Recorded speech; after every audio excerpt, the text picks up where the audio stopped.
Hi, I'll take you along for the ride with this one because this is crazy. This is 3080 Gainward something, Phoenix, whatever. I bought it from eBay for spares or repair, and the eBay listing was basically, I knew it's wrong. The person selling the card stated that the 5-volt chip is burned, but from the location on the photo you could easily tell that it is not 5 volts, it is 1.8, and 1.8 feeds the memories as well as the core.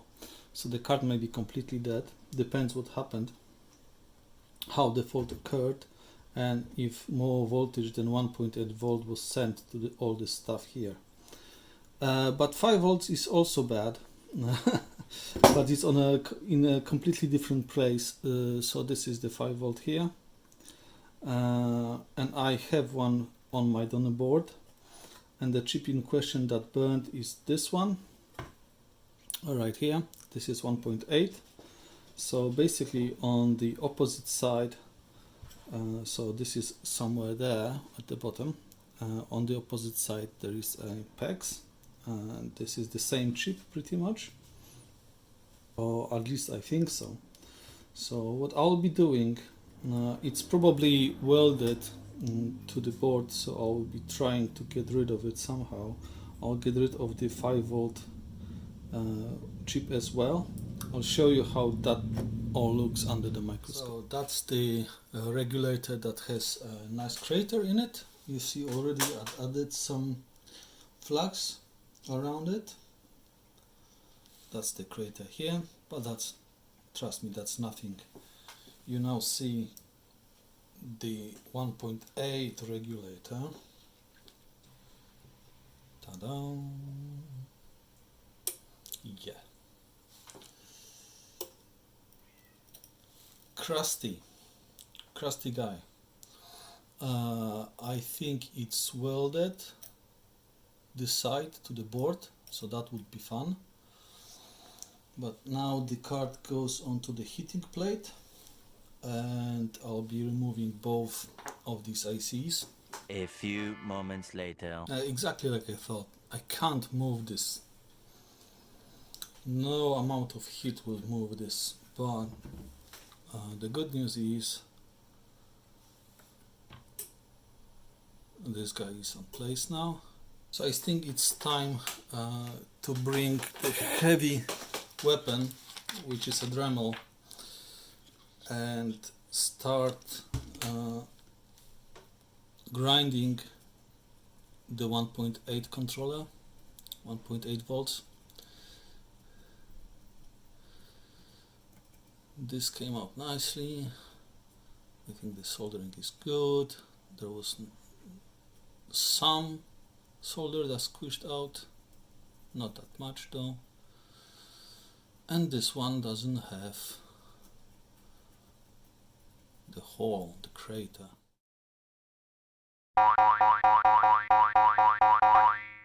Right, that's the carnage we have. So this was saved, this pad, but unfortunately a fragment of a chip is welded to this pad. I think we are good-ish. I'll need to dispose of this entire thing, rebuild this track here, probably with copper tape or something, and yeah, and pray, I guess. It's not that bad, right? Right?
so slight change of plans. So I've moved the part all the way to here. You know, this doesn't require cables, but I will need to mask it off now, and I just run one wire that I flattened from here to there. That should be good. Yeah, so time for a mask. Okay, I think that's it. I'm scared to solder the chip now on this.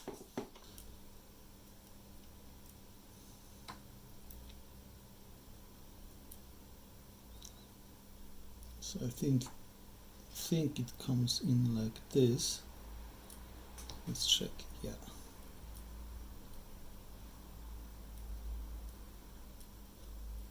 So it goes like there.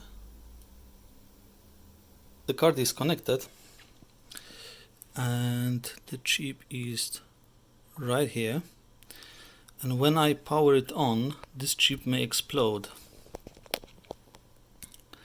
So let's focus a bit on the guy and start it. Nothing happened yet. Okay, so the next question would be to check if we have 1.8 volts. I decided to change the resistors. So basically, this resistor is new, it's 0 ohm, and this resistor is new, this is 180 or thereabouts kilo ohms. Because it's a 3080 and it gets hot pretty fast, I'll just add some thermal compound and I'll add some cooling to it, and we will test it together. Now also I feel like I should mention it. This may not be the end of this card problems. That was certainly the original problem. But unfortunately, when this card arrived to me, it was packed very poorly. Like, I'm talking packed like you're packing a $10 toy or something like this. It was a cardboard, and I think that's it. Yeah, it was just a cardboard, and the card was loose inside of it. So very bad. Okay, that is how the card looks. So the monitor is connected via HDMI. Let's start it up. Stuff is happening. It has a weird LED on it.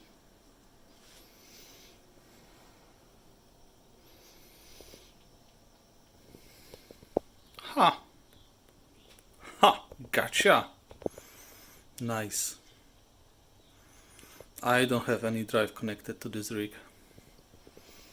Well, a success. So the next step, add the pad and add the bracket, but bend it more first, and add the backplate. Cool. I ended up adding a 2mm pad for this chip.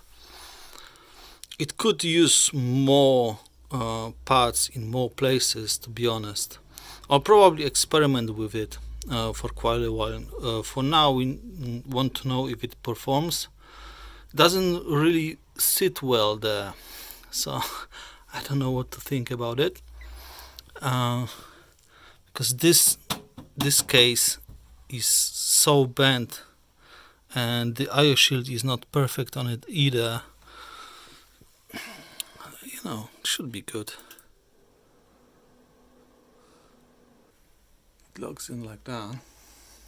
So we are 1080p, I think, or something.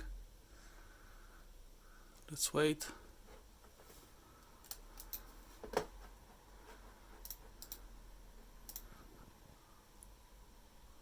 I didn't connect it to the internet yet. Yes, the driver is loading and we have a picture, right? Good. GPU Z.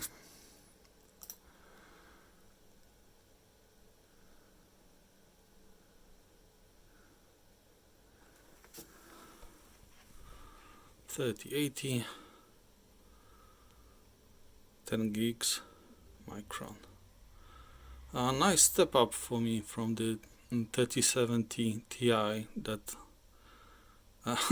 was partially successfully repaired. We have all the sensors. That is super nice because the NCP we've changed. I think also had something to do with this. So let's run, of course, like always, start with something light.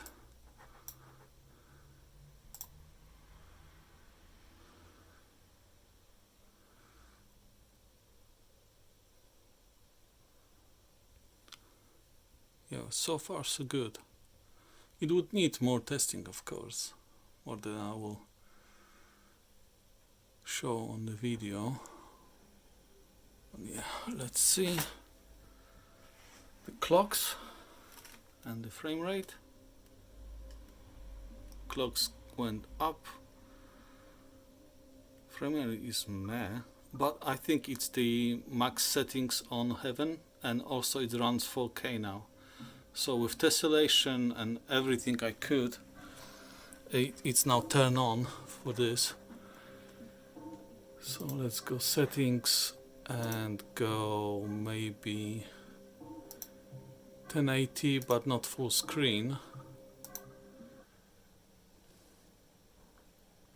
because I want to see the sensors as well. Close. Nice.